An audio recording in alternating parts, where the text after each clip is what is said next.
ఆత్మగౌరవం, హక్కులు, తమ ప్రాంతాల అభివృద్ధి కోసం ఆదివాసీలు నేటికి పోరాటాలు చేస్తూనే ఉన్నారు. 5-6 షెడ్యూల్, స్పెషల్ స్టేటస్, ఇతర మార్గాల ద్వారా ప్రత్యేక హక్కులు కల్పించబడ్డ నేటి ఆదివాసుల సమస్యలెన్నో. సమాజంలో అభివృద్ధి అనేది అన్ని వైపులా కాకుండా ఒకే వైపు జరుగుతుంది.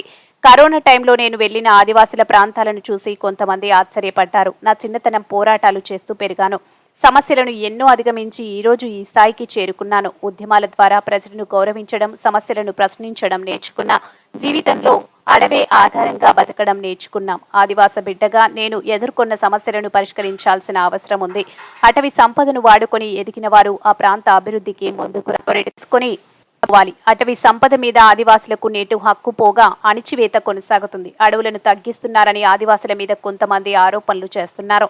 అడవిలోని కొంత సంపద మీద ఆధారపడే చేయడం ఆదివాసులకు కోరుకునే విధంగా చేస్తే బాగుంటుంది. అధికారుల వారీగా అభివృద్ధి ప్రణాళికలు ఉండాలి. పేదరిక నిర్మూలన కోసం కృషి చేయాల్సిన అవసరం ఉంది. మేధావులు, ప్రొఫెసర్లు ఆదివాసుల అభివృద్ధి మీద రిపోర్ట్స్ ఇవ్వాలి. కులాలకు, మతాలకు అతీతంగా మానవత్వంతో ప్రజలు నడుచుకోవాలి. యూనివర్సిటీ ఏర్పాటు చేసిన ఈ సెమినార్లో మేధావులు, ప్రొఫెసర్లు పాల్గొన్నారు. ఆదివాసీ బిడ్డగా వెనుకబడిన పేదరికంలో ఉన్న ప్రజల అభివృద్ధి కోసం కృషి చేస్తా. ఆదివాస దినోత్సవం రోజు మేధావులు, ప్రొఫెసర్లు, విద్యార్థులు సెమినార్లో పాల్గొనడం సంతోషం. అందరూ ప్రభుత్వానికి ఆదివాస ప్రాంతాల అభివృద్ధికి సంబంధించిన సూచనలు ఇవ్వాలి. మీరిచ్చే సూచనలను, సలహాలను సీఎం రేవంత్ రెడ్డికి దృష్టికి తీసుకెళ్తా. మా ఆదివాసీ బిడ్డలుగా చాలా గర్వపడతాం. ఎందుకంటే ఆ జాతులు మరి ఎవరికి అన్యాయం చేయనటువంటి జాతులుగా, ఎవరిని ఇబ్బంది పెట్టినటువంటి జాతులుగా, ఎవరిని దోచుకునేటువంటి విధానంలో లేనటువంటి జాతులుగా, ఆ జాతుల బిడ్డలుగా మేము ఖచ్చితంగా గర్వపడుతున్నాం. అయితే ఈ ప్రపంచంలో కావచ్చు, ఈ దేశంలో కావచ్చు, అంటే తరతరాలుగా 100 ఏళ్లుగా పోరాటాలు ఆదివాసీలు చేస్తూనే ఉన్నారు. ఆత్మగౌరవం కోసం కావచ్చు, అడవి మీద హక్కు కోసం కావచ్చు, ఇతరత్ర అభివృద్ధి కార్యక్రమాల కోసం కావచ్చు.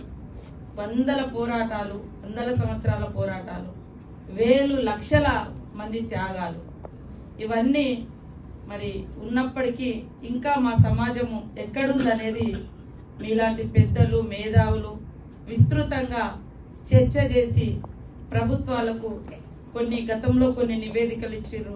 దాని ఫలితంగా కొంత భారత రాజ్యాంగంలో స్పెషల్ స్టేటస్ కానీ, 5th, 6th షెడ్యూల్స్ కానీ, ఇతరత్ర వచ్చినటువంటి హక్కులు కానీ, స్పెషల్ డెవలప్మెంట్ యాక్టివిటీస్ కానీ చాలా వచ్చినాయి.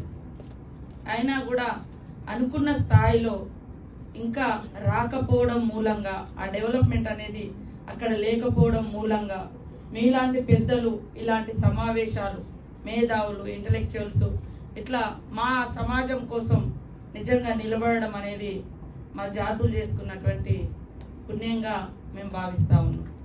ఎందుకంటే సమాజంలో చూస్తే అభివృద్ధి అనేది ఒకవైపే జరుగుతుంది, ఇంకొక వైపు అభివృద్ధి లేనటువంటి గ్రామాలు.